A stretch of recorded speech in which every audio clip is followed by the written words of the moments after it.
And welcome to Crime 2 News First and 4. I'm Tom Sherry. Thank you for joining us. I'm Mark Hanrahan. Jane is off today. Well, if you're on Lake Coeur today, you may have noticed something a bit strange. A 115-year-old house floating across the lake. It was a strange sight. The historic home was donated to a local businessman, and using a barge this morning, he floated the house to a new location on a nearby bay. Crime 2's Taylor Vito shows us what happened.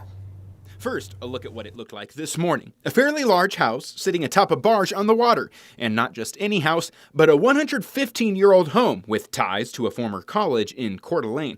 You see, the house was formerly owned by a local retirement home, and rather than demolishing the old building, they donated it to this guy, John Swallow. He has a passion for saving and repurposing historic structures, and the land he owns on Casco Bay is only accessible by boat. So, using quite some technique, the home was hauled to this dock near Cedars. It was slowly placed on a barge, and then off it went. Here's a time-lapse of what happened.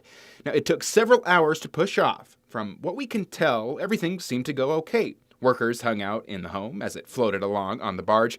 A separate barge had this little guy hanging around too. Now, after about an hour en route, it was getting close to landing. Quite the process to save an old home and find a new purpose for it. In Coeur d'Alene, Taylor Vito, Crime 2 News.